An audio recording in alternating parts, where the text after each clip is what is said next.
runs smoothly, and all applicants and members of the public are able to participate in the meeting at the appropriate times.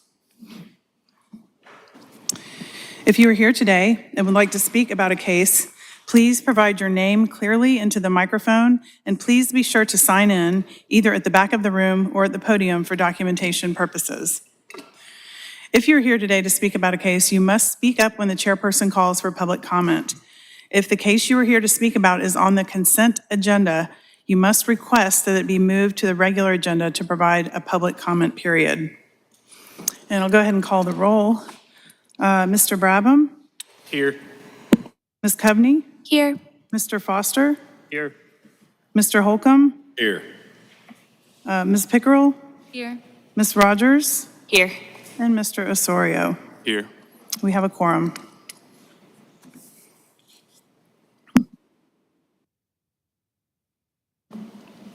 Now we'll do a brief review of the meeting format. Applicants with requests before the Planning Commission are allotted a presentation time of 10 minutes. This time should include, but is not limited to, an overview of the project, case history, and any pertinent meetings held regarding the request. This time also includes all persons presenting information on behalf of the applicant, such as attorneys, engineers, and architects. This time limit does not include any questions asked by the Planning Commission or staff regarding requests. During the public comment period, members of the general public are given the opportunity to address their concerns in intervals of 2 minutes. After the public comment period, applicants have 2 minutes to respond. Once the Planning Commission begins deliberation, no additional comments will be permitted by the applicant or the public. The administrator has a timer and will make presenters aware of when their time has expired. The Planning Commission reserves the right to amend these procedures on a case-by-case basis. Are there any changes to the agenda? There is one change. Under zoning map amendment, case number 4, ZMA-2026-0005, which was 817 Culleton Street, has been withdrawn. Otherwise, the agenda stands. The Planning Commission uses the consent agenda to approve non-controversial or routine matters by a single motion and vote. Examples of such items include approval of site plans, annexations, and street names. If a member of the Planning Commission or the general public wants to discuss an item on the consent agenda, you must raise your hand and/or speak up so that the case may be moved to regular agenda and opened up for public comment. Once the agenda order is finalized, the Planning Commission then approves the remaining consent agenda items. Will staff please read the consent agenda? Certainly. The first item on the consent agenda is to approve the May 14th, 2026 minutes. Next, under future land use amendment and zoning amendment for a pending annexation, we have case 2 is Annex-2026-0008 at 2423 and 2425 Kent Street. This is a recommendation on the assignment of the land use classification of urban core residential small lot, UCR1, and the assignment of zoning of mixed use district, MU2, for a pending annexation. The property is currently classified as mixed residential, high density, and zoned general commercial, GC, by Richland County. The next case is Annex-2026-0011 at 1920 Pineview Drive. This is a request for recommendation on the assignment of the land use classification of Urban Edge Community Activity Center, UEAC1, and the assignment of zoning of mixed use district, MU2, for a pending annexation. The property is currently classified as neighborhood medium density and zoned general commercial, GC, by Richland County. And that concludes the consent agenda.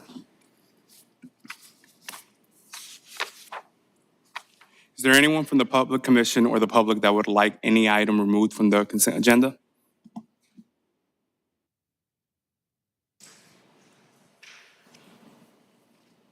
Do I have a motion and second to accept the consent agenda subject to all conditions contained in the case summaries, as well as the May 14th, 2026 minutes? Mr. Chair, I motion to approve the consent agenda subject to all conditions contained in the case summary, as well as the May 14th, 2026 minutes. Motion has been made. Do we have a second? Second. All those in favor signify by saying aye. Aye. All against, say no. Motion passes.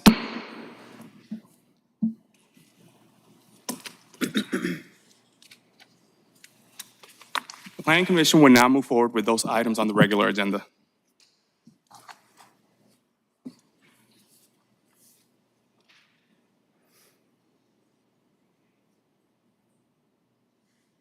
We will use the following outline for regular agenda items. The administrator will introduce the case. The applicant will have 10 minutes to make a presentation. Planning Commission may ask questions. The public comment period will be open to those present. The public comment period will be closed.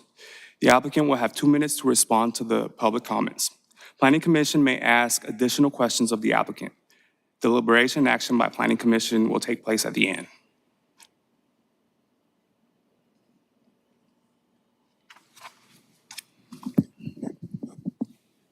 Okay, the first item on the regular agenda is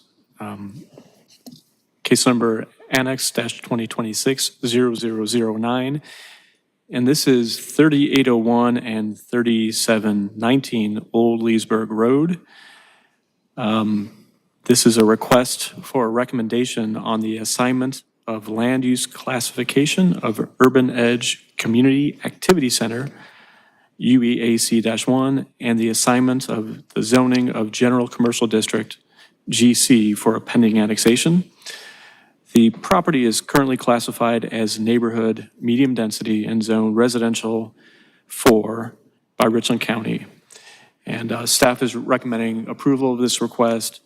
Staff finds that the proposed future land use classification of Urban Edge Community Activity Center is appropriate given the site size and context and location with a mixed-use corridor between Old Leesburg Road and Leesburg Road. Staff further finds that the requested zoning classification is appropriate because of the site size and location can accommodate the proposed development, including commercial access to Leesburg Road and buffering of adjacent residential uses and roadways. And we found that the zoning request is compatible with the existing zoning pattern along Leesburg Road and the mix of nearby zoning districts, including residential 4, general commercial, and institutional. And there's basically a diverse land use character on that corridor. So staff does recommend assignment of the land use classification of UEAC-1 and the assignment of general commercial GC at the time of annexation. Thank you. Are there any questions for staff from the commission? Would the applicant like to address the commission?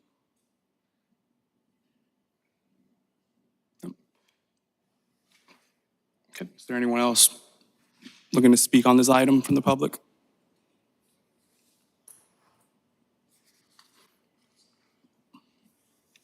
Okay.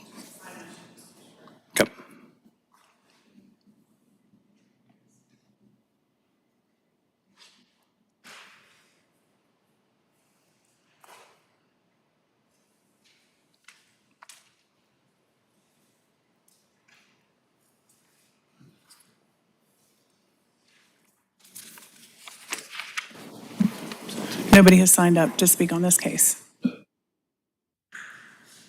Thank you. Okay, commissioners, would you like to discuss? Okay. Well, if there's no comments to be made, I'll entertain a motion. Chairman, I make a motion that we move to recommend approval of the request to amend the zoning map for the property at 3801 and 3719 Old Leesburg Road to a classification of Urban Edge Community Activity Center and the assignment of zoning of general commercial. Has been moved. Do we got a second? Second. Has been moved and seconded. With the clarification that it's for a pending annexation. Do we need to include that in the motion? Sure. That's probably a good idea to have that in the motion. I'm sorry. It's fine. Do you want to make an amended motion then? Do you want to amend the motion? Can he amend the motion? I already made it. Go ahead, Kelsey. Oh, I have to do it. Can't make the motion. Oh, okay.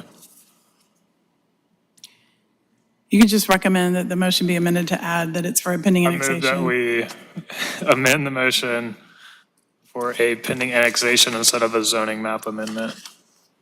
Motion has been made. Can we get a second? Second. Has been moved and seconded. All those in favor signify by saying aye. Aye. All those against by saying no. Motion passes.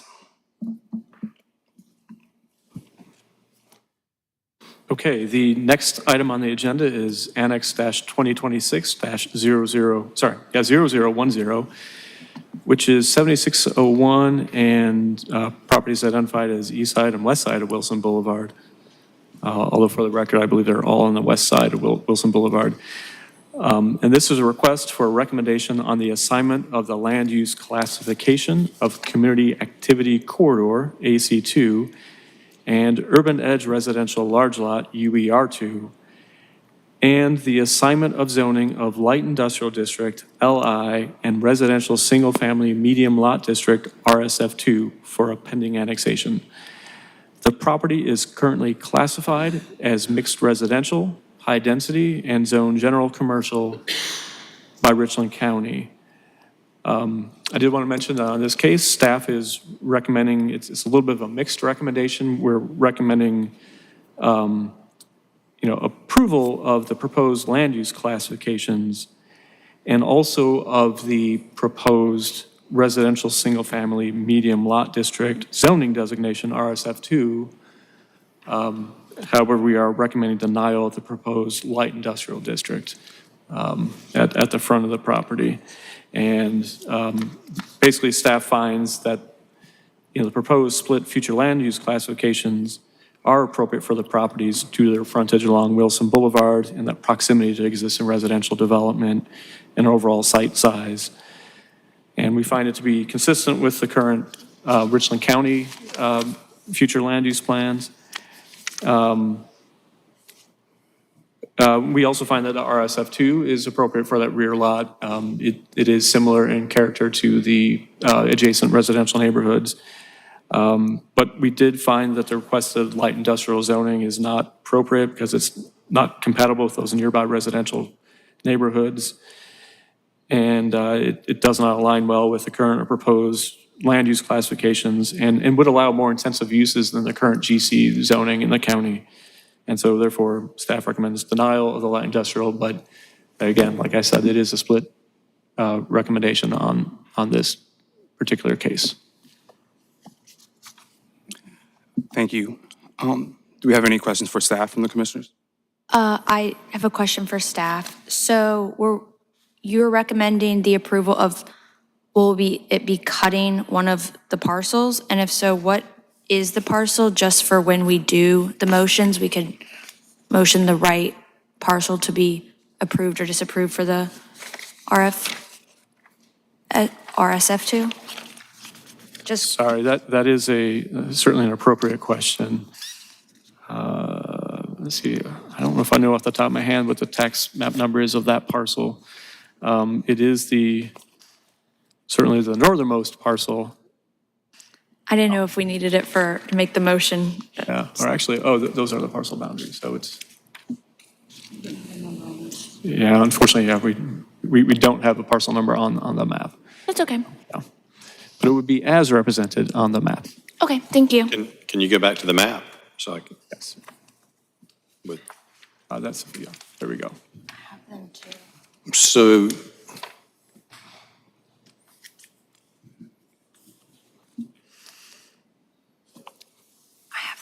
is the request for everything that's hatched with the white lines to be light industrial? That is correct. And staff is recommending that none of those three parcels be zoned light industrial, correct? That is correct. And what zoning would they then be recommended to be? General commercial. Sorry? What would we recommend instead? General commercial, which is what the current county zoning is. Okay, just want to make sure I'm understanding. Would we have to make that recommendation in the motion, Or is that just automatic if we No, deny? you would either recommend approval or denial of the request. Okay, do we have any other questions? Okay, at this time, would the applicant like to address the commission?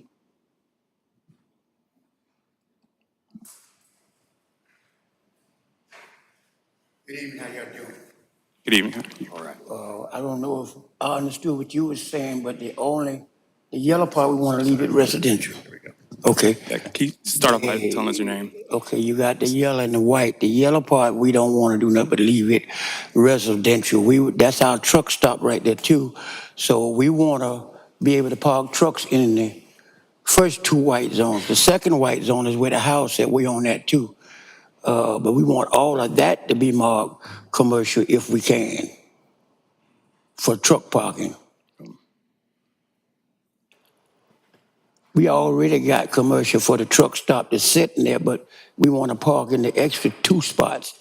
So we want to zone all that and make it one taxpayer map. What else is currently sitting on that property? There's a house sitting on the very end, right next to the magistrate's office. And we use that house. Okay, but the land behind the house, we don't want to do nothing to it, but just leave it for the resident. That's ours too. We don't want to park back there. The middle parcel with frontage on Wilson appears to be vacant on satellite. You can see it there. Yeah. And we're also going to call the engineers to come and show us what we need to do, drainage, whatever we need to do to get it done. Do you currently park the truck there? We was until the county told us we couldn't do it till we get it zoned commercial. We park right there where the truck stop on both sides, but the property you got in white, that's what they told us we had to get rezoned. Here's a question for staff. If he were to get that light industrial zoning, like if that were to be approved, would he be able to park the truck there with that zoning? That's correct. The light industrial zoning would allow a truck stop and related uses. Would general commercial allow this use that he No, desires? no. And briefly, just for the sake of the record, to answer Ms. Coveney's question, the parcel that is split by the zoning is parcel 14303-01-19. Have Sorry you for not spoken having with any of the neighbors in the area and seen how they felt about this request? Oh, we get along real good. We even built a walkway for them because DOT just got through putting the walkway from the red light all the way down to the truck stop, and all our driveways are made bigger for the trucks. DOT already done that. We work good with our neighbors. That's why we're not trying to do the back lot. We're leaving that for them. They come through there to come to our store, so we building a walkway for them to come.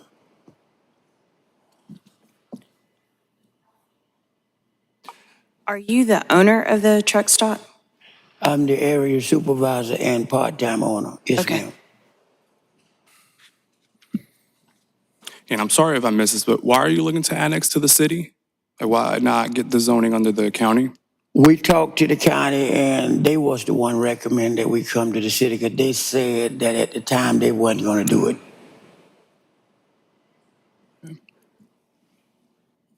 Question for staff. So this has come before you all before and it was denied, or is this the first time?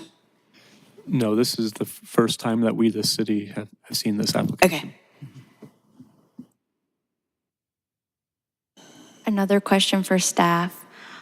In the general commercial district, it shows parking lots. Is that a different type of parking than the light industrial parking? Right, so this would be parking as part of a truck stop, so it would be a truck stop. Thank you. Yes.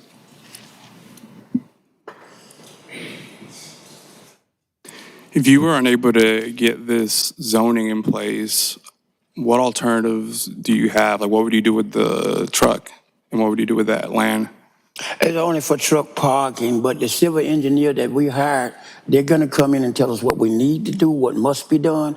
We will do everything it takes to get it done. 'Cause I think, if I'm understanding correctly, like the issue right now is that the surrounding area is residential and is zoned for residential. So, typically we don't, just for, I guess, density purposes and just population purposes, we don't zone these heavy intensive use zonings right next to residential, or we try to avoid. So I think it's just a little difficult to justify that rezoning, given that there's no other industrial activity taking place there. And Can I ask a question? sure thing. Please.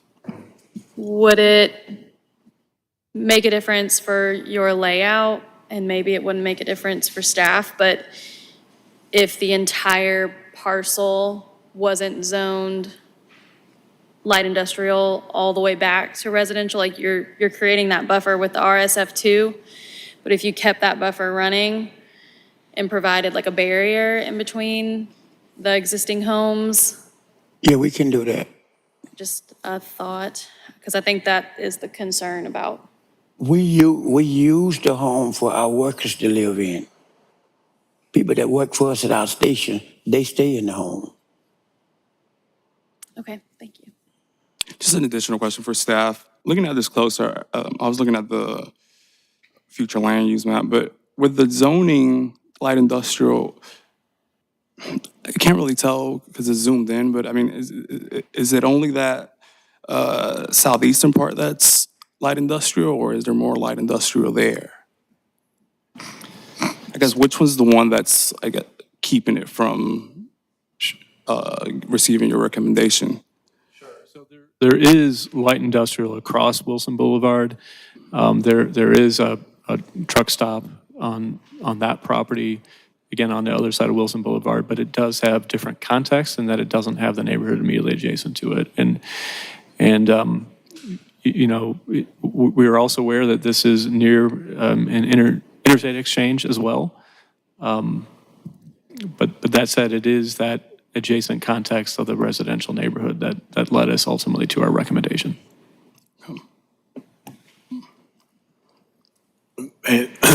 Is there a minimum width of property for this buffer idea that you would have to set up along the rear? Well, built into our landscape ordinance, of course, there are transitional buffer yard requirements, which would need to be on the property, and that just depends on the different uses. I believe in this case, and again, this would be even if the whole property was zoned light industrial, the transitional buffer yard, I believe, starts at 40 feet. Now that can be reduced through fencing or walls, et cetera.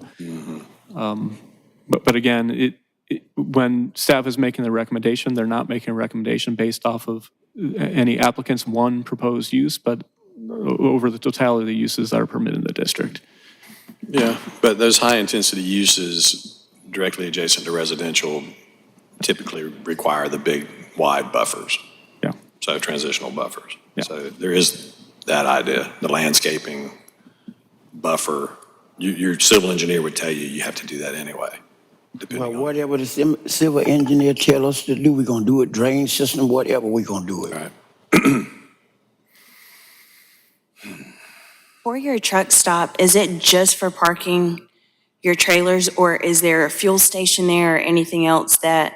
The truck stop, we got diesel fuel, we got everything you need for cars and trucks. That is the truck stop there already. We park around it already zoned Okay. for parking. But it's parking We only? just need the rest of that spot for more parking. Okay. What are your hours of operation? Well, right now, the store is open 24 hours. Okay. And we got security cameras. It helps our community too, because we watch back there, we watch everything.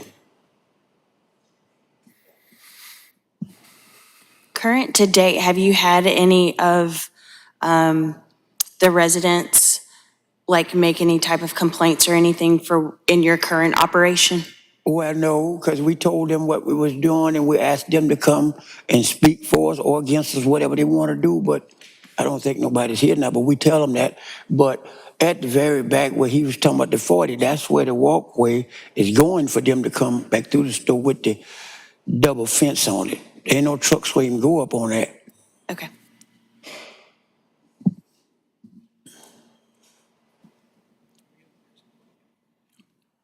Okay, if we don't have any other questions from commissioners, I'd like to invite the public for input. Thank you. Thank you.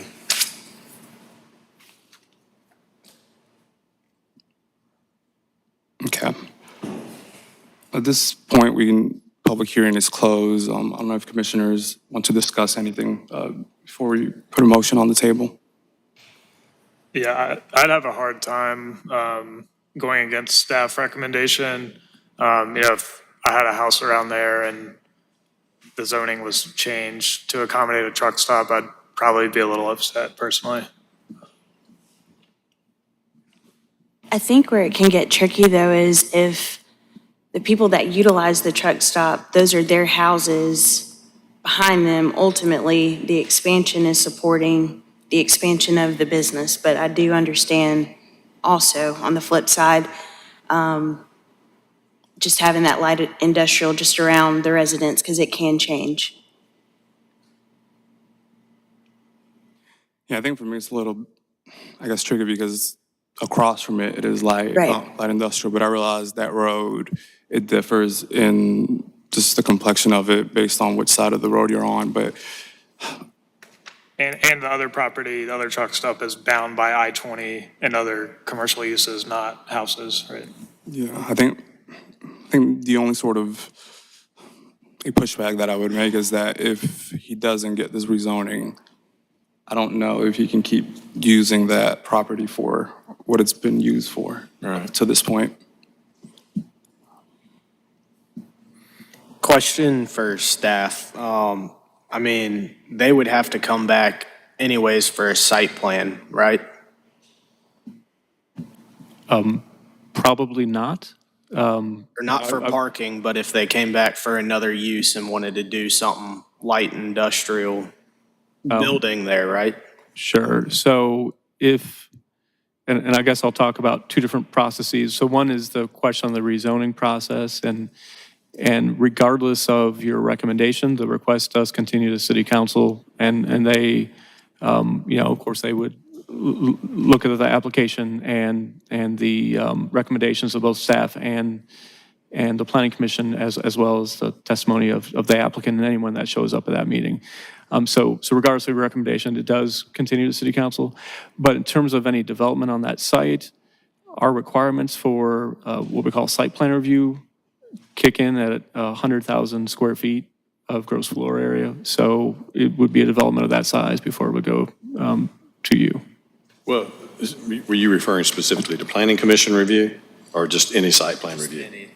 Okay, I mean, there will be a site plan review. Oh, yeah, and yes, I apologize if, so there is a staff level review to ensure that it complies with the city zoning ordinances, which would include, not only the technical engineering aspect of things, but also our landscaping requirements, et cetera, yes. Okay, I think my only other question is, when this motion is made, should we split it or should it all be made in one? Like whoever makes the motion? Ultimately, it depends on the planning commission's recommendation. If you're,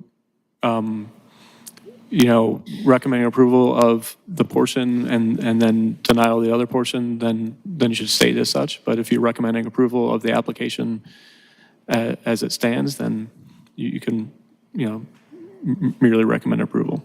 Okay. So you could also recommend denial of the whole application. Yeah. Something to keep in mind when we introduce that motion. Yes. Okay, so if there's no further discussion, I'll open the floor for a motion.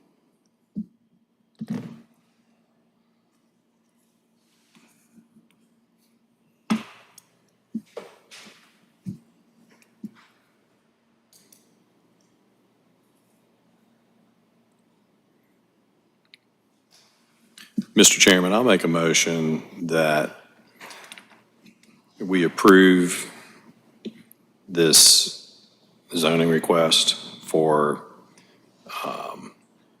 Annex 2026-0010, 7601 E/S and W/S Wilson Boulevard.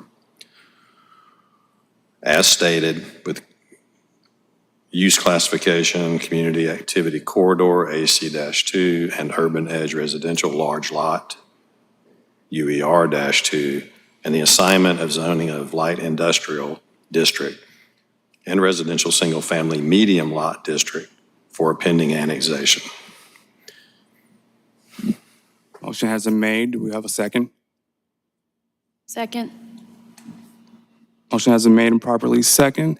All those in favor signify by saying aye. Aye. All those against, why no? Nay. Motion carries.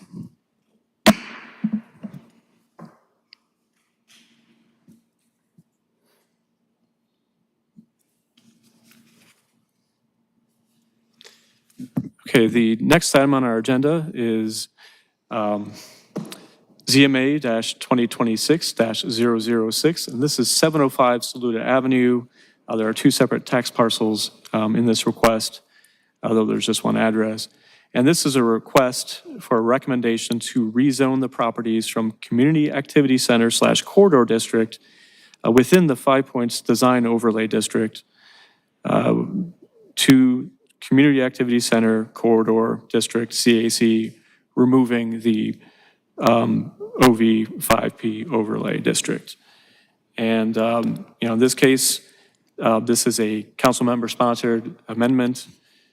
And if you look in the packet, basically there's about 1.29 acres. It consists of the main parcel, which many of you may remember there was a Wells Fargo bank there for many years. And there's an alleyway, and those are the two parcels. And for some additional context, the 5 Points Design Overlay, it is an implementation of the 5 Points Plan, and I apologize, the 5 Points Future 5 Redevelopment and Master Plan in 2006. Removing this from the overlay would have the effect of a twofold effect. One would remove some height limitations that apply, and also the 5 Points, the Future 5 Points Design Development guidelines. However, what would remain is we do have non-residential and mixed-use form and design standards, so it would still be subject to some design guidelines, just not the very specific 5 Points design guidelines. And for a little bit of background, in, I believe it was February of this year, the Board of Zoning Appeals granted a height variance on this site to permit the construction of a 105-foot tall building. And so, removing this would, again, just remove it from the Urban Design Review Commission's review of the site, but it would not remove it from staff-level design review of the project. Is there someone on behalf of the applicant here that would like to address the commission? Okay. This is a council-sponsored application. I can answer any questions you may have. All right, thank you. Are there any questions for staff from the commission? Yeah, I have a question. So BOZA already granted a variance for height for this project, right? So what else is there in the 5 Points overlay that, maybe the project finds burdensome to want to get this removed? One of the items is the context and massing and scale in relationship to surrounding properties. And many of the adjacent properties are 1- and 2-story buildings. And certainly at 105 feet, that would be significantly higher. Yeah, I was going to say, could you explain it? Like I'm 5 or something, Sure. So the guidelines themselves do ask for the Design Review Commission to consider that context in determining whether or not a building is appropriate for the site. The the form and design standards that would apply in the district if it's removed do not consider that context, that relationship. So in the design guidelines that were linked in the packet, there is actually an illustration, and it shows, this one thing is considered appropriate, which is something that could be taller than adjacent buildings, but would not necessarily be that much taller. And so that's, I believe, the primary reason for it. Okay. Just curious, so the Board of Zoning Appeals has already approved? They've approved the height variance. However, the project is subject right now not only to the numerical standards, but also to those design standards. And so removing it from the design overlay would trade one set of design guidelines for another set of design guidelines. It doesn't have that massing and scale context requirement. Would the DDRC take the BOZA decision into consideration, though? I mean, couldn't they still say that they already accepted this height and they're okay with it being higher than the adjacent properties in terms of massing? It's hard for me to speak for an entire body, but I imagine they would take it into consideration, but ultimately they would have to make their determination based on the guidelines. So based on the zoning, is removing the overlay basically to support what Board of Zoning Appeals has already approved? Yeah, yes, it is to support what the applicant is requesting. Okay. And I will say for the record, the applicant that requested the variance, he did generate quite a bit of community support to his request. Are there any other requirements besides the massing that you think would no longer be applicable if the overlay were removed? There are some signage guidelines that are no longer applicable. Beyond that, Lucinda might be able to speak better on that. Yeah, the 5 points design guidelines do talk about, it is a lot about context, in terms of materials, architectural detailing. It's very much about adjacent context and responding to that. So some of that would not be applicable with the other guidelines that would come into play. But I think it was definitely the height and massing that really just wasn't compatible with the variance, so. And it's not possible to add that to the variance or get another variance specifically for the massing? Yeah, the Board of Zoning Appeals cannot vary the design guidelines. In general, how does staff recommend these type of situations when an overlay is being removed from a parcel?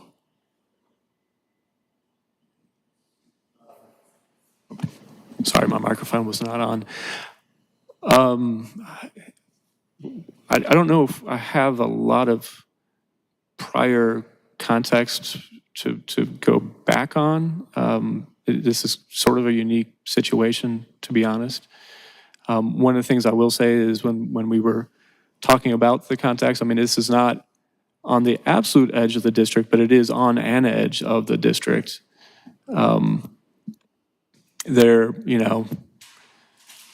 We could talk about height and what features are there around the property, et cetera, but I don't have a very good answer for you, but this is certainly a request that is possible. Andrew, you mentioned that in the variance hearing, there was significant public support. Is that correct? That is correct. Was there any opposition from the public or the 5 Points Guild or whatever? I'm not aware of anyone that showed up to the Board of Zoning Appeals, nor any letters in opposition to the request. Was an actual building elevation or elevations provided for viewing in those hearings? There was a massing sketch, not any specific design. Okay. And just to confirm, removing the overlay just puts the design review at staff level, so no design board review or public input from that standpoint? Correct. There would not be any public review of the design. It would be subject to the standards within our ordinance's existing non-residential form and design standards. It is different from the 5 points, but it does require essentially that you're not just building a box and that it interfaces with the street. And, there's some variation and so again, so it's not just a basic box built on a piece of property. Just to be clear, DDRC will have a review of this building based on its size? Do we know? The DDRC will not. Now, the Planning Commission, I believe, would have review of it from a site plan standpoint, but not a building design standpoint. Yeah. What's the criteria for having to go to DDRC? Well, it would need to be within a design district. That's the only criteria? Okay. Well, there are specific standards. I'll let There are Lucinda talk about thresholds, that. yeah, that this would probably apply to. But yeah, removing the overlay makes it not go to the UDRC.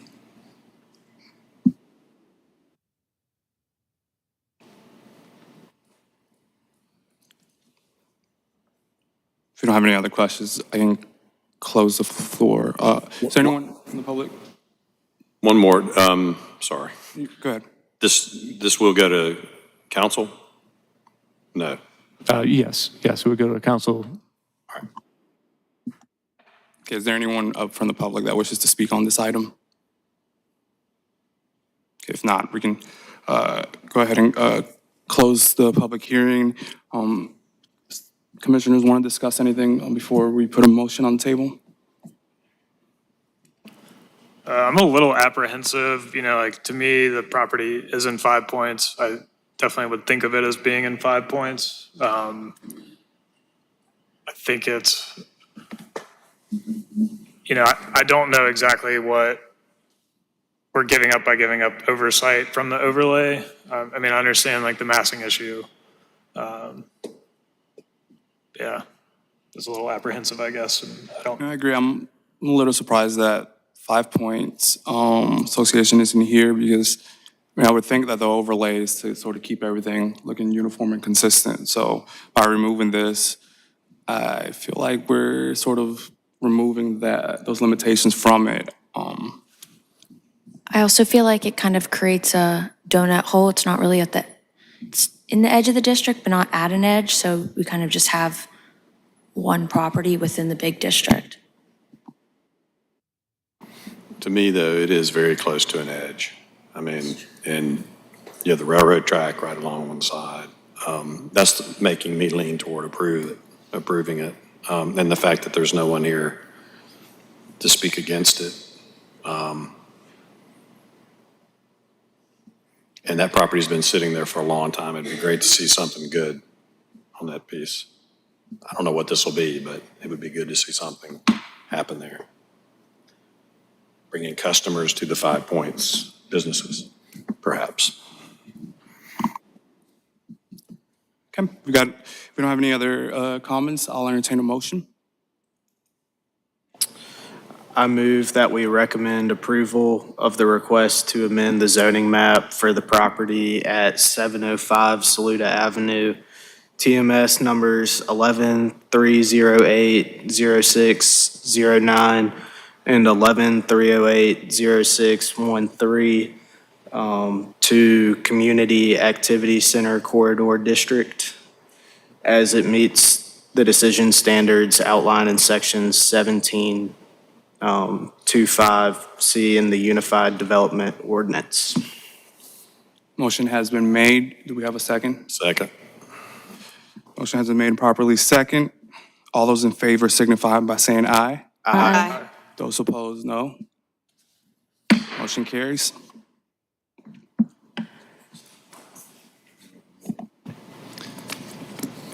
Okay, the next item on the agenda is ZMA-2026-00 07. And this is also on Saluda Avenue, but this is 513 South Saluda Avenue. And this is a request for a recommendation to rezone the property from Employment Campus District in the Airport Safety Overlay District to Residential Mixed District still within the Airport Safety Overlay District. So from EC OVA to RM2 OVA. And this property is just a little bit over 2/10 of an acre. It's vacant land right now. And the staff recommendation is approval. The Plan Commission may recall a similar case from several months ago where there was a request to rezone from Neighborhood Activity Center to RM2 along Rosewood Drive. Like that case, this would permit residential development, which is not allowed in the airport overlay if it's in a non-residential zoning district. Keeping it within the overlay would limit the height to no more than 35 feet. And there are some other requirements for notification of the airport hazards and et cetera.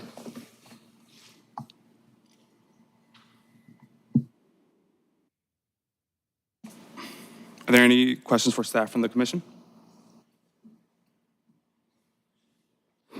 Okay, would the applicant like to address the commission?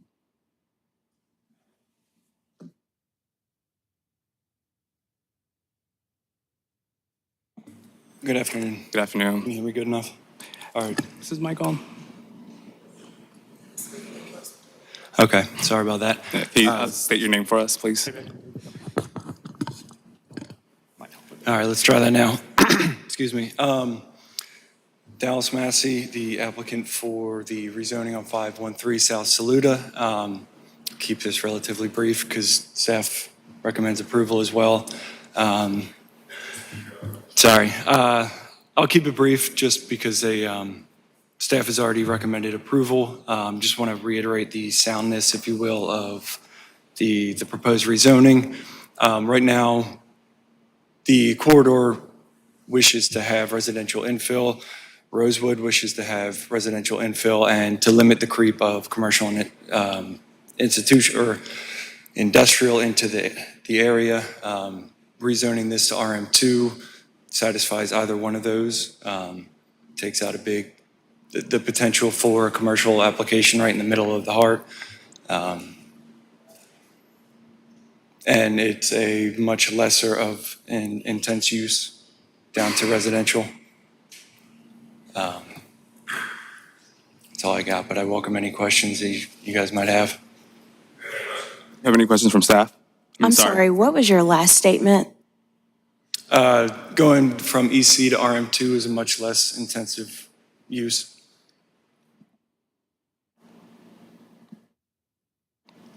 Any other questions from commissioners? Thank you. Is there anyone else wishing to speak on this item from the public? Please step up. Hi, my name's Scott Nelkin. I live at 507 South Gregg Street. In fact, in the last graph, it's my walkway that goes right into Gregg, adjacent to that property.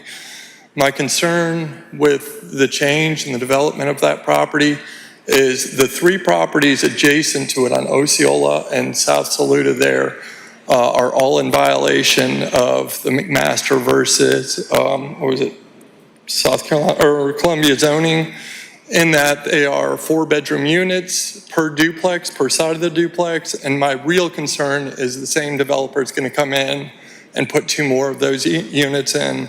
And so without some kind of clarification on what developer would like to put in there, my concern is they're going to put 2 more units that are in violation of what shouldn't have been built in 2021.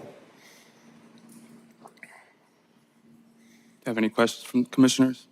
RM2 does not support duplexes, correct? Those other ones are RM2 that are currently there. Yes, RM2 is a residential mixed district.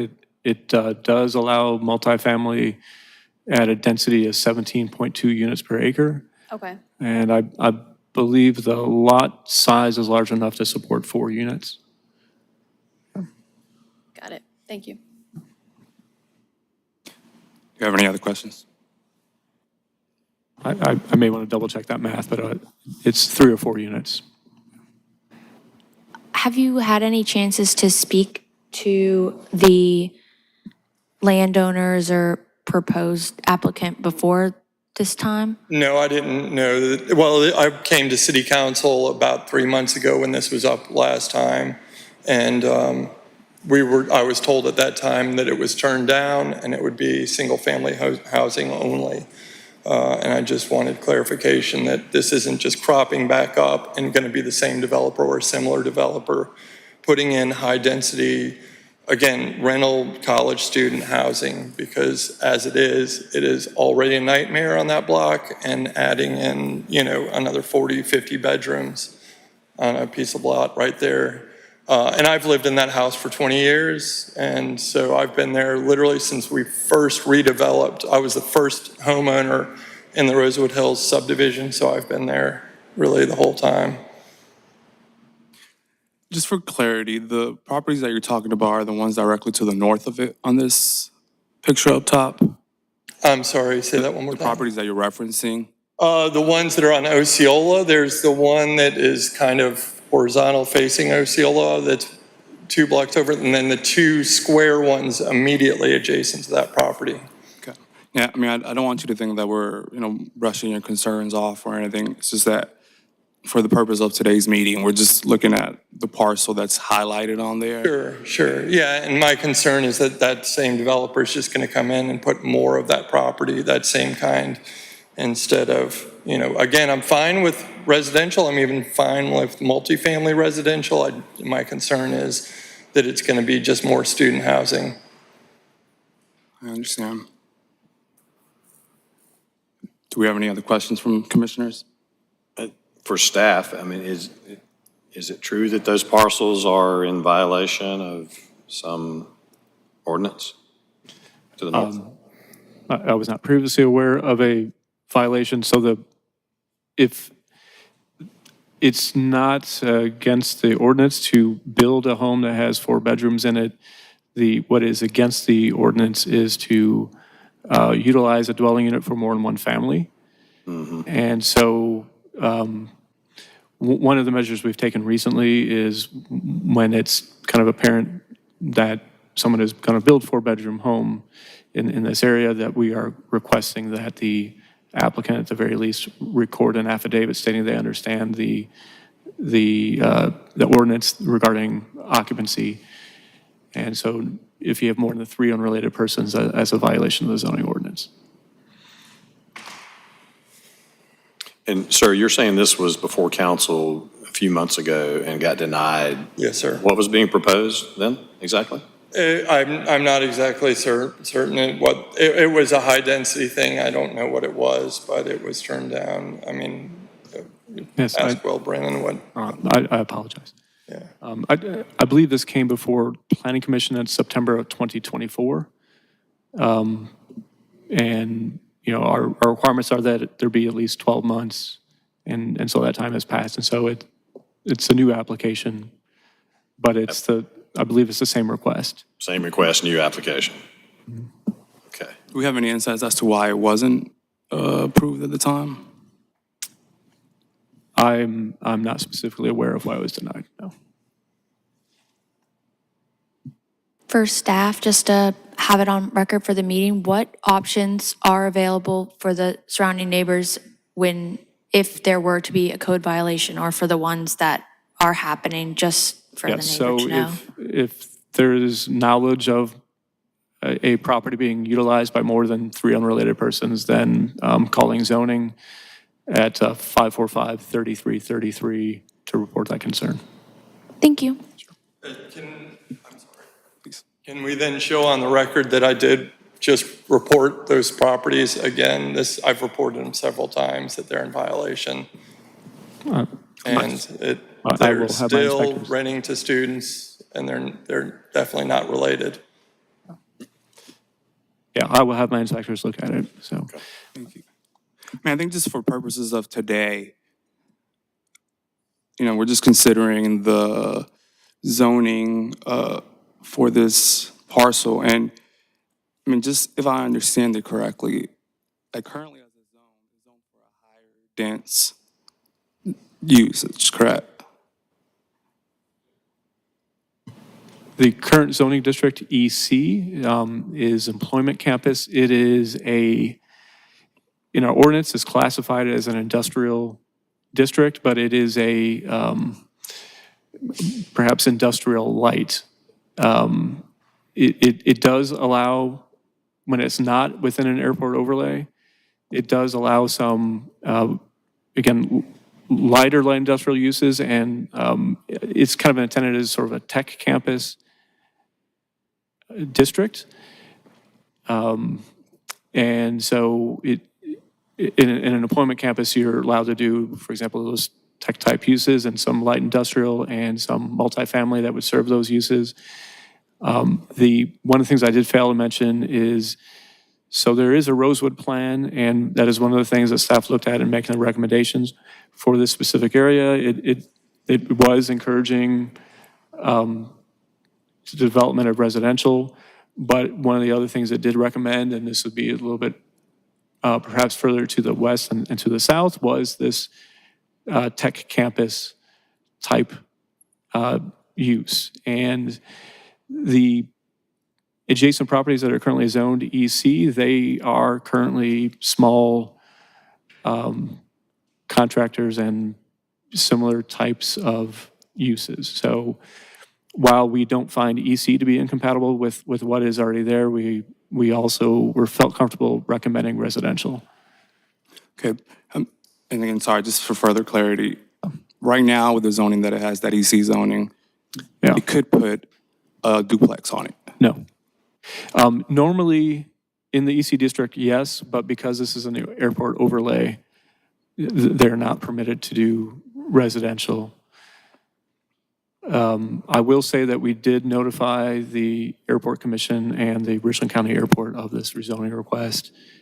And as of right now, we've not received any specific comment. Although, of course, when a permit is pulled, that we will have to submit information to them for their review, and they may suggest specific mitigations. Okay, but I guess with the overlay, what else does it prohibit? Like right now, like what other uses under EC does it prohibit? And you don't have to list them all. I'm just wondering, could he still put a liquor store on there, a nail salon, car wash? Like are all those things allowed under? I see them listed. I just want to know Yeah. if the overlay. So, right, no, the overlay would only be prohibiting those residential uses, and then it does, again, require a maximum height, and again, notification and recording information on plats about airport hazards. Got it. Thank you.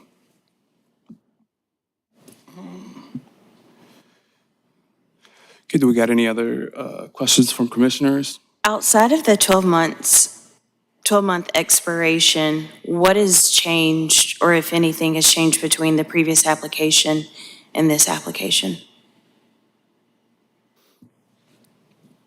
I am not aware of any significant change. Can we ask the applicant just to confirm? Can we confirm with the applicant? Can he come up and confirm for us? Sure. Yeah, please.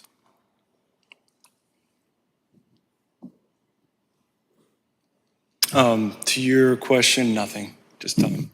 I wasn't able to make the last meeting, so time redid it.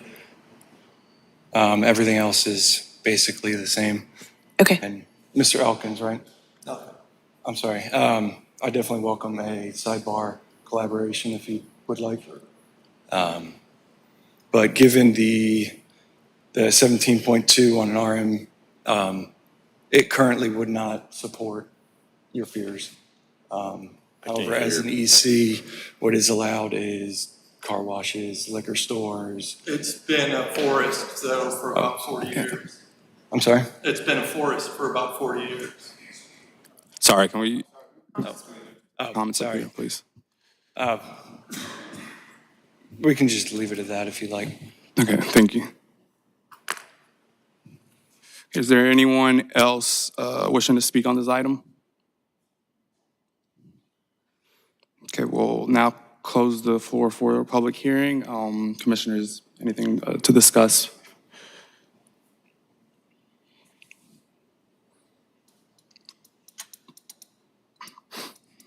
I'm looking at it, and for me, I think it's a less dense use. So I think generally we're in support of that. I do see the concerns with the potential duplexes going on there. But I mean, you look at the surrounding area, I mean, staff recommended it, and I mean, I think it's consistent with the surrounding area, so I don't think it's as big of a change, compared to some of the other ones, but. I agree with the commissioner. In the current zoning, there still is multifamily. The only dwelling difference I see really is the two-family. I think the overlay blocks the multifamily, though. Okay. Current zoning, that's why. Sorry about that. Only opposition we're hearing is more about an enforcement issue, as I'm understanding it. Well, it's not, because technically in the other ones, the RM-2, I'm not sure there's anything to enforce as long as they're within the rules, so to speak, but they can have a multifamily on those, on the RM-2. Right, I don't believe the concern was the multifamily, but the over-occupancy of those dwelling units. Which is an enforcement. But I don't want to speak for. Got it. No, that makes sense. I'm sorry, Darren. Yeah, I mean, but I guess the enforcement would technically still be an issue with the current zoning as well, so. Sure. That's right. Something to think about, but if we've got no other comments, I'll open the floor for a motion.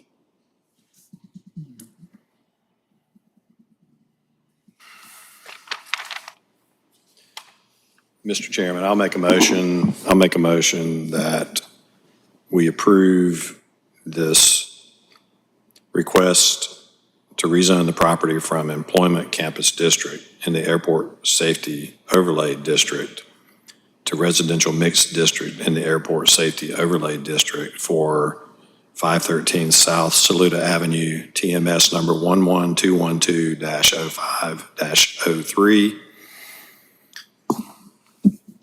Motion has been made. Do we have a second? Second. Motion has been moved and properly seconded. All those in favor signify by saying aye. Aye. All those against with a no. Motion passes.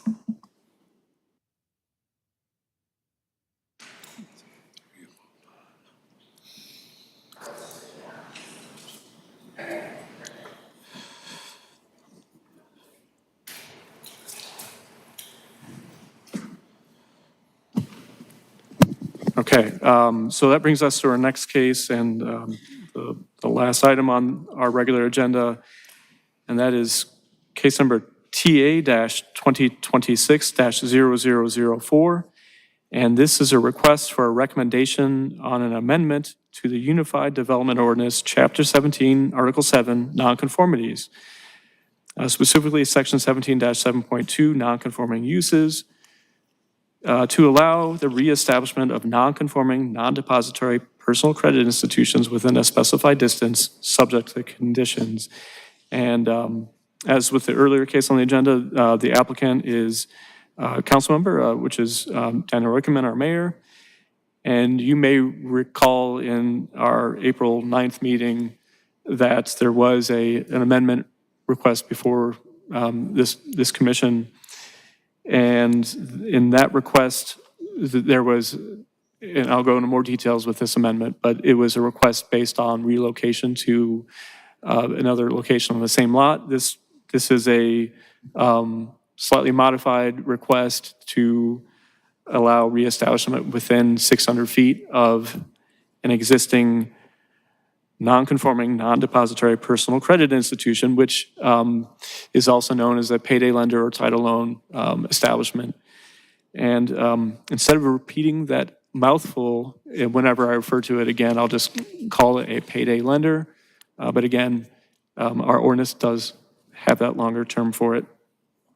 And So if you recall, you recommended denial of that proposed amendment for 6-1. The current proposed text amendment, oh, okay, I'm just repeating myself. All right. So as with the prior proposal, this reestablishment would be subject to certain conditions, and these conditions would fall under a new subsection of the nonconforming uses regulations, which will be named reestablishment of certain nonconforming uses. And these conditions are highlighted in red text on the sheet following the summary. And I can read those for you if you'd like, but by changing this requirement to a specified distance, this new proposal is both more permissive and also more restrictive than the prior proposal. While reestablished use would not be required to be on the same parcel, it would be required to be within a specified distance, regardless of the size of the original parcel. And according to the applicant, this amendment to the UDO is necessary because a non-conforming location of a non-depository, pay to the lender or title loan establishment becomes more valuable over time, thus becoming more likely to remain even in an unattractive building unless there is a mechanism for this business to relocate nearby. The amendment provides that mechanism and thus helps promote redevelopment. And I did also include my original case summary from the April 9th meeting.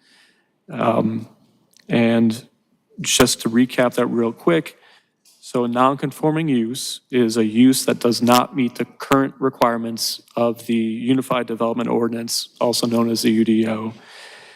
And while the UDO states that its intent is not to encourage the survival of a nonconformity, it does allow for a lawfully established non-conforming use to continue until, until it is abandoned, subject to regulations and limits.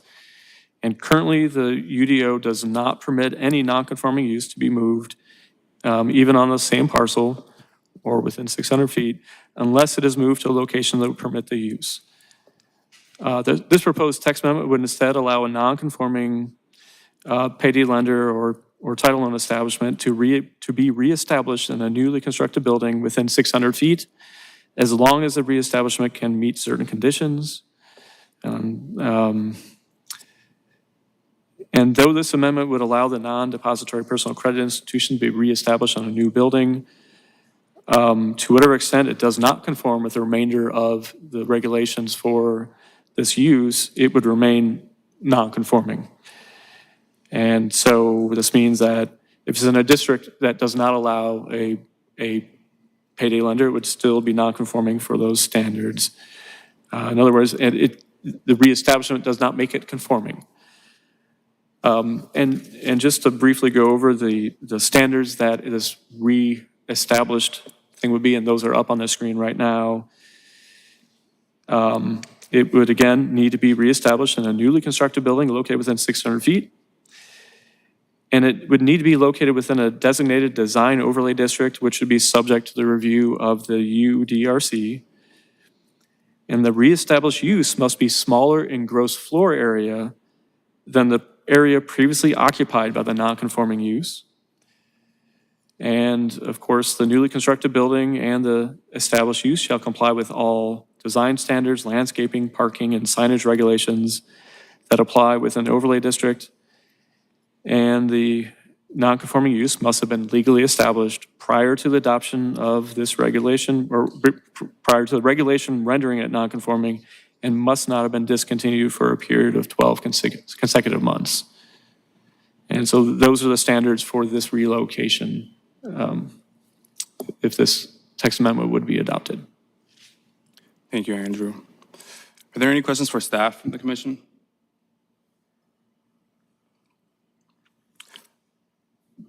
Okay, I've got a few questions. Are you going to be answering for the applicant, Andrew, or is there someone here? I will answer to the best of my ability. Okay. Can you hear me? They can't hear you, Andrew. I guess, I'll ask this again. What's the problem that this is solving? What's Right. So So what the applicant has suggested is that by not allowing a mechanism for this type of non-conforming use to relocate, you're locking in that use on the property because of, and just to kind of reread it, basically, this type of use becomes more valuable over time because they are restricted in where they can locate. And so without an incentive for them to relocate elsewhere, it will stay. Okay, and then this amendment would allow them to move, Within 600 feet, yes. okay? So when they do that, what ensures the redevelopment of the original site? What ensures the redevelopment of the original site? Yeah, the whole issue is that this is encouraging them to stay and it's not being redeveloped. If they move, now you have the old site. What encourages, like, how does this solve that issue? I think it solves it by removing the obstacle. It does not necessarily ensure that the other side is redeveloped. I guess for the question, so it's limited to 600 feet, right? And I ask because looking at the application, it says that by changing the requirement to a specified distance, the new proposal is both more permissive and more restrictive than the prior proposal. I guess how is it more restrictive? Because the prior proposal required the reestablishment on the same parcel. This one lets them go 600 feet out, so it seems more permissive there, right? Right. Well, it depends on the size of the parcel. Certainly most parcels located within urban areas of town are small enough that 600 feet would permit it on a different parcel. But we do have parcels that are very large, and so it could allow it much further than 600 feet away. And think of, for example, and not that there is a payday lender on that property, but Columbiana Mall, for example, it's a very large parcel. And so again, this would basically lock in a specified distance. From the parcel or from the location where it's currently located? From the current location. Gotcha. So you're saying even if the 600 feet are in the same parcel, like that's sort of like the area? Correct. Okay. And this is only in areas where that building would not normally be allowed to be. Right. So it would need to be, it would need to be within 600 feet of that existing non-conforming use. Are there other projects in the pipeline that this would be applicable for, or is it just to cater to one project? Well, this would apply citywide. So I think there's been a case in the news, and this would certainly apply to that, but it would apply to any other use that may meet these criteria. The existing establishment, going back to the chairman's question, does not have to be removed, or it could remain a payday lender, and you put another one in by the same owner 600 feet away? You would not be able to construct a new one and reestablish the old location Okay. as a payday lender. I thought that was your question. No. Apparently not. I think, I'm assuming that the old location would just get the zoning that it should have, that's not conforming with, right? The prior location, like. Right, so the prior location is not conforming, and so basically you would have to move that use to a new location. Yeah. And I'm still confused about this. So the new one gets established 600 feet away, and it can only be placed on a parcel that is zoned appropriately for that use, or not? No. Okay. Yeah. So we're essentially allowing a non-conforming use to be put onto a piece of property and like you said, remain a non-conforming use. So it could go on any zoning district? In theory, yes. Do you know if it is a current thing within the city that we have many of these within non-conforming districts? I believe most, if not all, of our payday lenders are non-conforming to our current requirements. Thank you. But this requires them to also be in an overlay district. How many would also fit that description? I believe there's one other one that is within an overlay that I'm aware of. Andrew, what study was done to determine the 600 feet? The 600 feet? Yeah, I guess where does 600 feet come from? Why not 1,000? Why not 500? It was in part to determine what was a, I don't know if I can say what sort of study, but basically trying to determine a location that was close to the original location. Of what? But, so the standard city block, when we're talking about downtown, is about 440 feet, and then the rights of way of downtown are 100 feet, so that would equal 600 feet. Okay. I think we can open it up to input from the public at this point if anybody wants to come up and speak on this item. Please.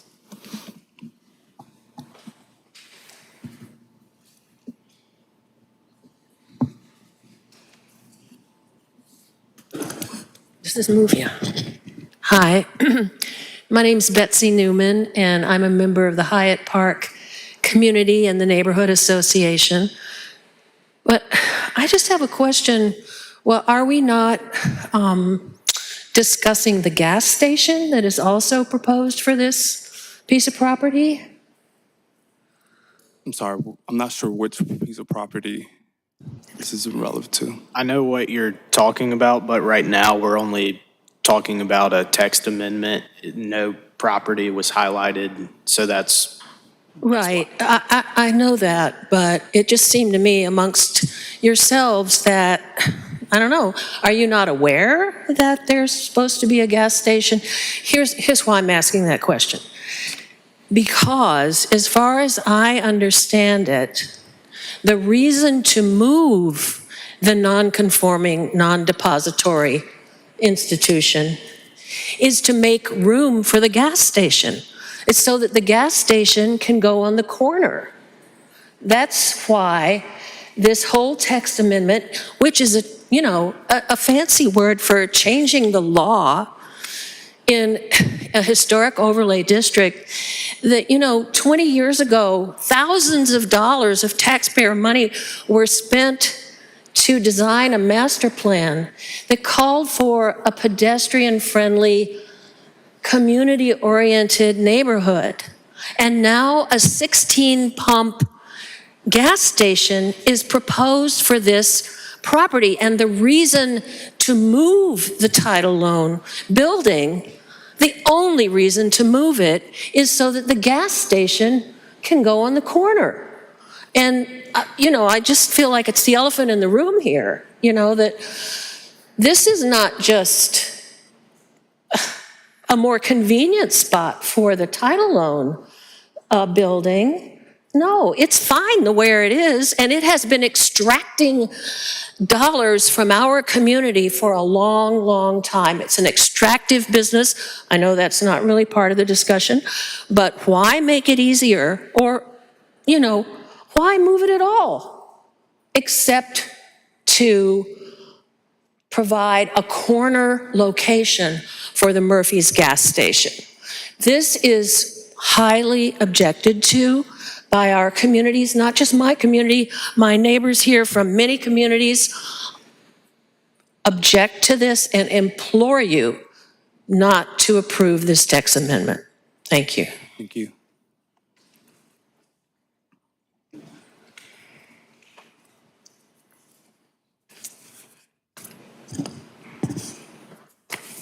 Good afternoon. My name's Lyman Munson. I'm Vice President of the Hyatt Park Keenan Terrace Neighborhood Association and part of a large group of residents of North Columbia who are really seeing kind of a moment here at the corner of North Main and Sunset. Ms. Newman just spoke about it in one terms, which is the development of the property overall, 3.5 acre piece of property that had a hardware store on it, had a Sonic. It's had a lot of buildings on it. It had a car repair, tire repair place, but now it's an empty site except for this current title loan place. But to comment on the request to change the text amendment, I think the Planning Commission got it right last time with the vote to say no, that we didn't want to change this. What I see in the changed amendment is changing from the current location to another location. So a non-conforming use, one that we as a city has decided that, yeah, it's here, can't do anything about it. Hopefully it'll rot down soon, we'll be done with it, and we'll get something that we want. But we believe somebody has property rights and they were there, okay, they can stay. This just blows a hole in that by saying, no, you can move. It's a non-conforming use, but you can move. You move 600 feet. Well, 400 feet, 800 feet, what's the difference? The ordinance also speaks to the reestablishment use must be smaller in gross footage, floor footage than the previous occupied non-conforming use. Also in the ordinance, it says that the building should be at least 12,000 square feet. Well, the current building is not 12,000 square feet, so it's non-conforming. This would allow smaller than the non-conforming to be conforming within the non-conforming rules here. So this whole thing is square peg, round hole, try to do a real estate development deal. We're really counting on the non-conforming language not changing so that non-conforming doesn't become conforming. I think that's the point. Thank you. Got any questions? Thank you very much. Thank you.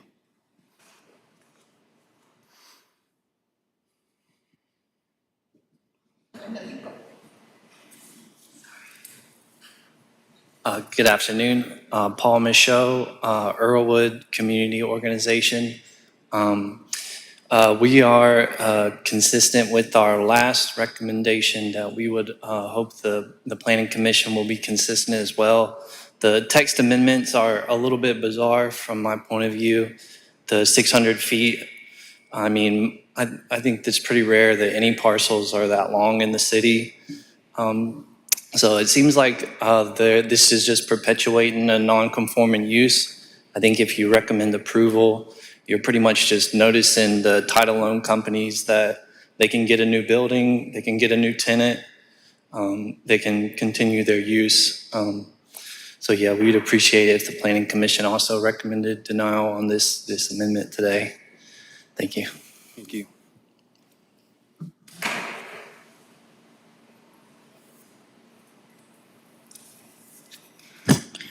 My name is Bonnie Horn, and I live on Sunset Drive, which is right up the street from where you're talking about.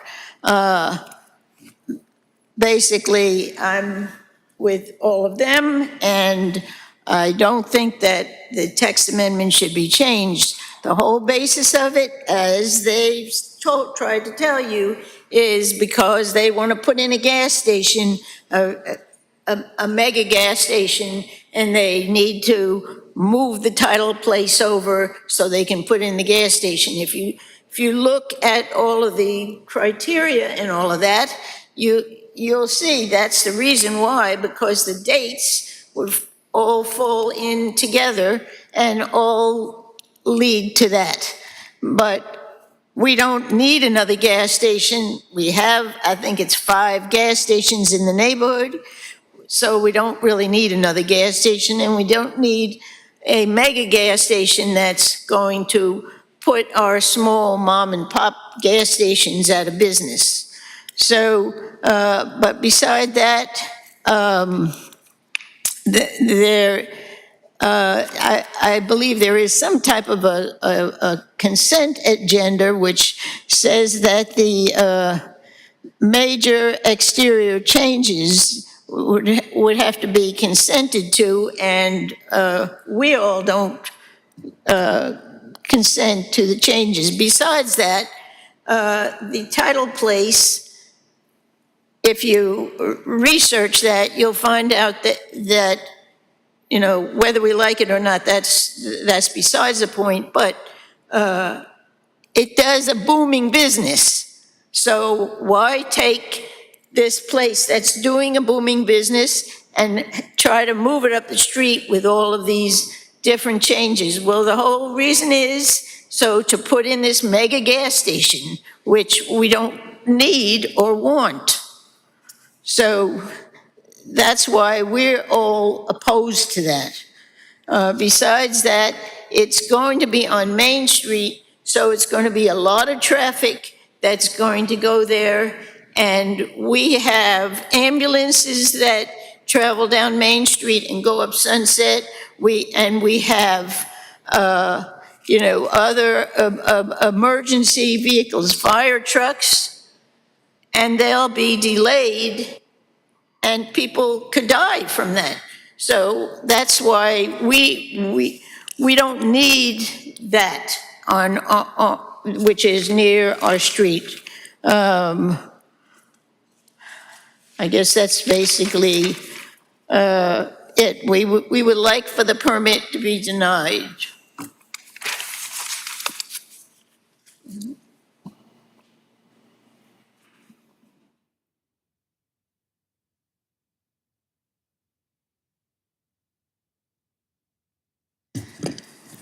Good afternoon. My name is Denise Wellman, and I want to thank you for your service to our great city, but also for your time today.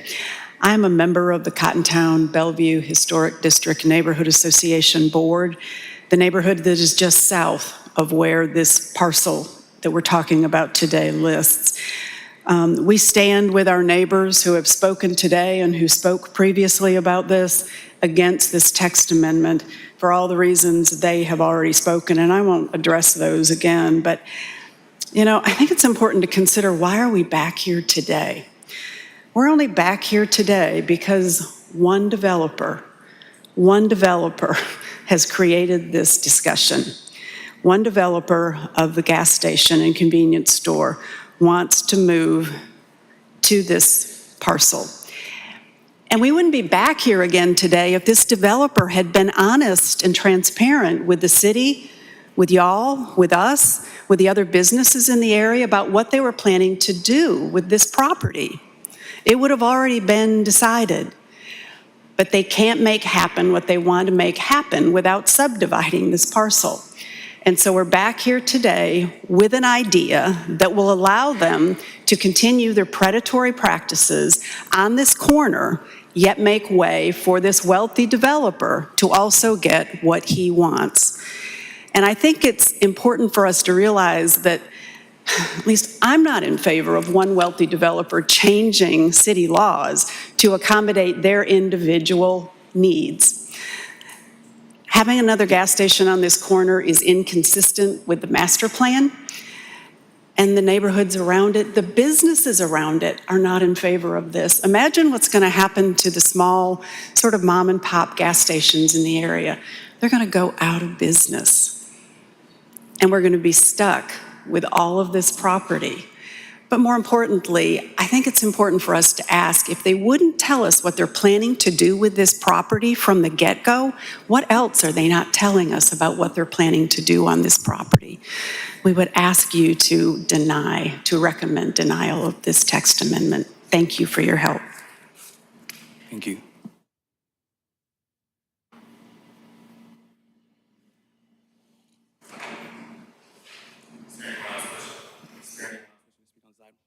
Please.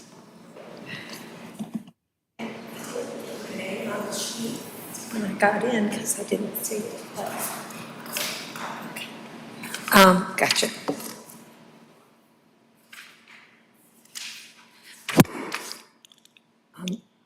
My name is Debbie Walslager. I'm also a resident of Hyatt Park. I've been there for 10 years, so I'm a newcomer. What I noticed, well, the first thing is this is we call it a non-deposit financial institution because they only make loans. And in our neighborhood and in many of the neighborhoods in Columbia, we already have a number of vacant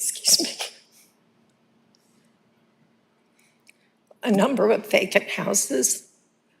We have neighbors who have made loans with this kind of institution and had their homes repossessed. When you lose your car because you've given your title or your home title, you don't have a job anymore. These are not businesses that I would think the city would want us to be bending over backwards to accommodate. Moving them, changing the text of this amendment, which was written specifically to restrict them, I think is not a good precedent. That's just my opinion, because this is my city. And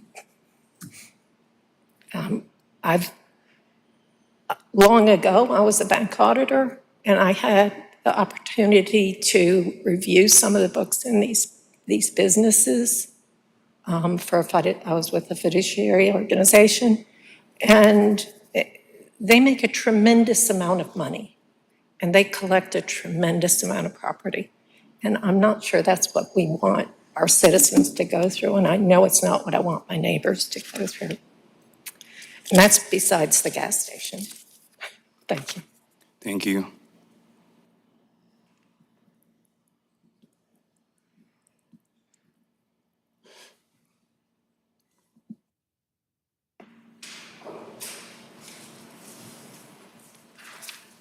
Hello, everyone.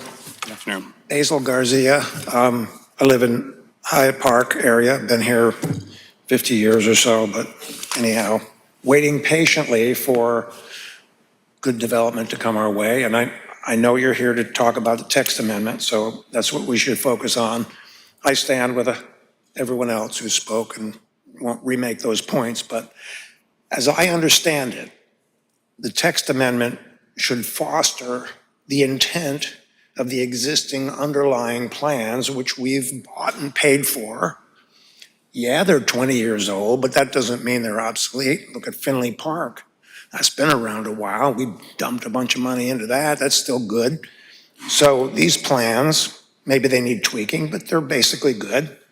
So a text amendment should support that. I'm here to oppose it, as you know, and I believe it won't support the underlying intent, because as you heard, it is to facilitate further development of that corner. That's what this text amendment will do. It will allow this gas station to come in. It's unneeded. There are more gas stations, there are convenience stores. What we don't have is grocery stores. We don't have banks. So that's one reason. The other reason to vote against it is it's the right thing to do. This title loan business has been described as usurious, and our city ordinance restricts them for good reason. They should not be afforded opportunities to flourish or prosper in any other way. As a final note, this intersection has been defined or described by our master plan, section 3, page 80, as the front door to the city of Columbia. Large houses, heavily wooded lots, wooden floors. I mean, it's a beautiful part of town, and this is not an enhancement. This will not lead to enhancement of our neighborhood or conform to the master plan. Thank you for your time. Thank you.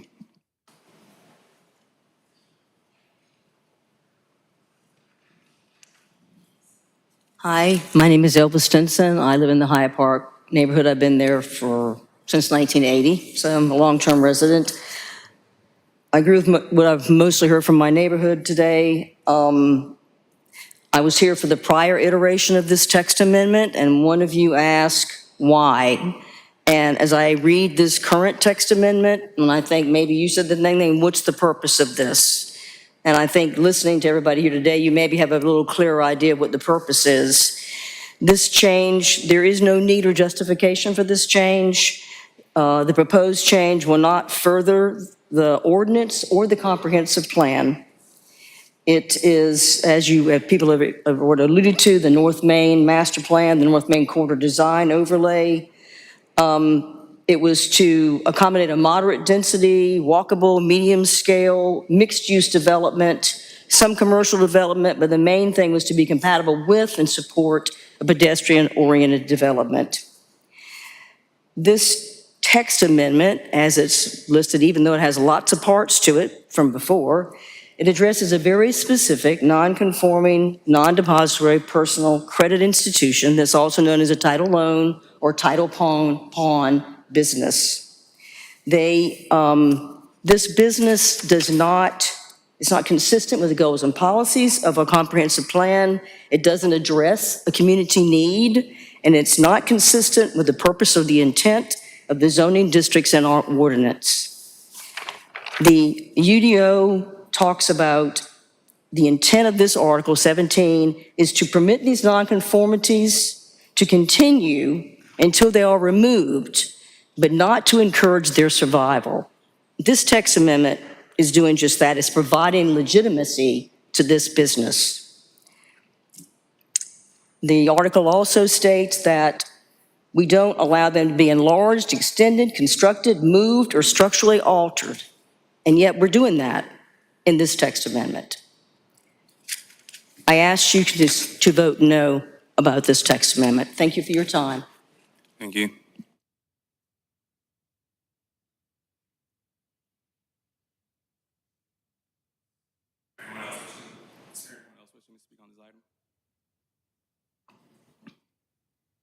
Okay, at this time, we'll close the floor for public input and give commissioners an opportunity to ask questions.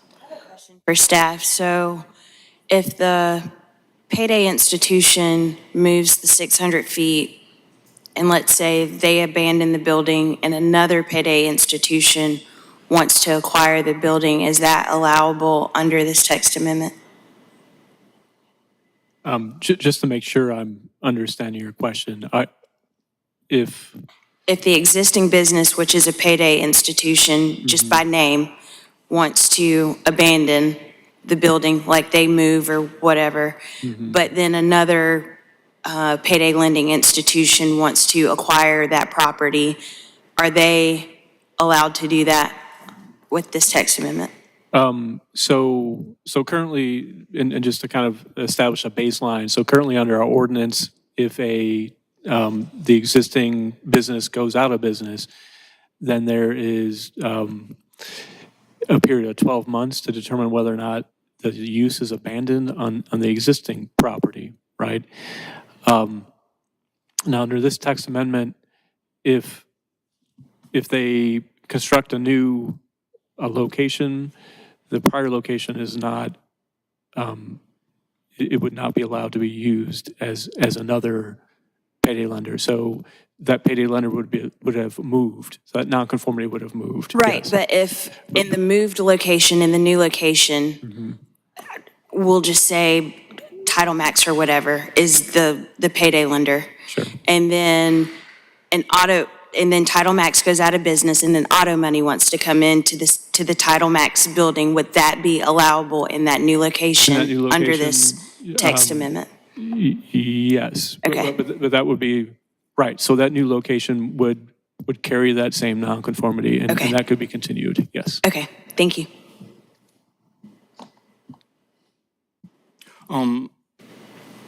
Why exactly does the UDO not encourage the reestablishment of nonconforming uses? What's the reasoning behind that? Or why is it not allowed right now? The UDO does declare things that do not conform to the ordinance to be incompatible with the ordinance. Okay. And the idea is that it should be phased out over time. Over time, yes. Okay.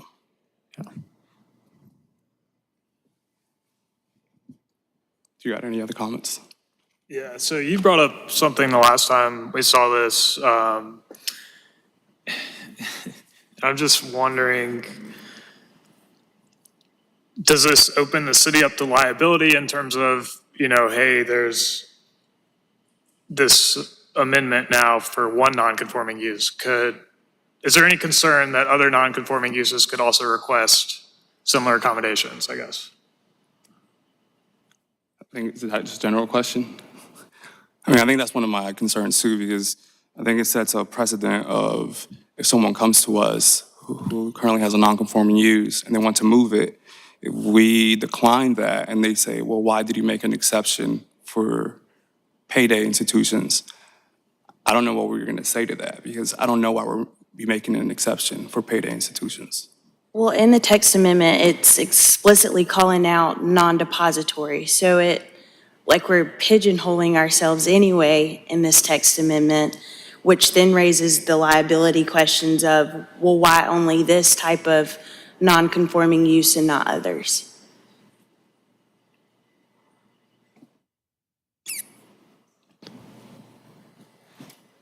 I don't necessarily know, it was a question, it was more of a statement, but just saying, to your point, we're setting a precedent here if we do approve it, or the city council approves it, and, it's just pigeonholed to that one particular business unit, and it's not open to all. Right. So from a staff standpoint, we look at the letter of the ordinance, and so if it is that use, then we would permit this to happen. But if it was a different use, then they would not have that avenue. So for any other use to use the same mechanism, it would be another text amendment. Question. If we recommend to deny, city council can still approve it, correct? Yes, your role in the process with a text amendment or a zoning map amendment is as a body that makes a recommendation. And so your recommendation is an important part of the process, but ultimately the decision is up to the 7 members of council. I'm sorry, go ahead. Just gonna ask follow-up. Given that they sent it back, why didn't they just approve it last time? I believe it was found that the proposal was not functioning the way they intended. So was it denied at city council at the last meeting, or was it just amended to bring it back before the planning commission? It did not go to council. Okay. Got it, so it didn't get brought up. I remember thinking last time this came, in my head, one of the arguments with the most merit would be to take care of an eyesore, kind of dilapidated building. And I see that that's been added. The mayor put that in there as the applicant now as part of the reasoning or logic. But, Mr. Holcomb mentioned something earlier about this doesn't even guarantee that the old building would be redeveloped, right? And I know you said earlier, Andrew, that there were 2 properties in the city that meet this criteria. We know that the plan for one of them is to redevelop it with the gas station, but I don't know what the other one is either, but I just still feel like it's a little too much of a narrow focus on this one amendment. The only other thing I want to add is that, just to sort of close it out, is I'm just still stuck on the fact that, this is non-conforming, right? And to me, non-conforming means it doesn't conform to the zoning that it's supposed to be there, that, after studies and everything, we decided, but we allow it to continue, but there's reasons why over time we want to phase it out. But this is just, in general, independent of whether it's a payday loan, a barbershop, whatever it may be. The idea is that if it doesn't conform, that, over time, we wouldn't encourage its survival. Then I feel like we've asked a lot of questions today, but I don't think I've gotten any, answers. I don't know what problem we're solving. I don't know why only this use and no other. I don't think the redevelopment argument really holds much weight, given that there's not a plan for the prior building. And I mean, again, if we approve this and just essentially change up a foundational, non-conforming use principle, what do we tell the next person who comes in front of us with a non-conforming use that wants the same treatment? I don't think I'm gonna be able to explain why we'd be able to deny that. And then just the last thing that I want to say on this, and this is, I guess, just me independently, is, I mean, it really bothers me that council didn't approve this last time. And I feel like this is being pushed to us because they don't want whatever comes with this.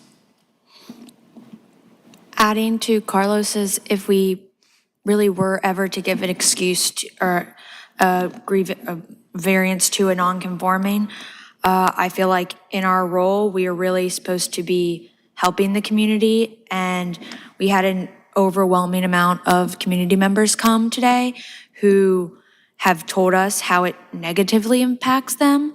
And they've done their research, they've gone through through the zoning and all that, and they've all shared the strife it's caused for them. No one that had come today has said a positive thing that any of these businesses have done in their community.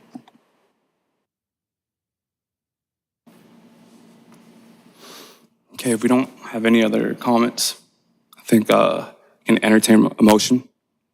Mr. Chair, I move that we recommend denial of the text amendment TA-2026-0004 for the amendment to the Unified Development Ordinance, Chapter 17, Article 7, nonconformities. Motion has been made. Do we have a second? Second.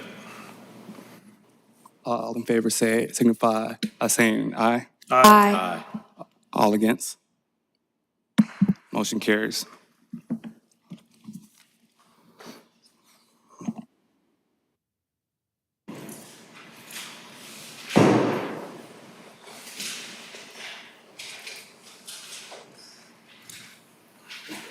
No other business this evening. Mr. Chair, I motion to conclude today's meeting. Second. Motion has been heard and properly second. All in favor signify by saying aye. Aye. Aye. Motion passes. Thank you. Yeah. It's terrible.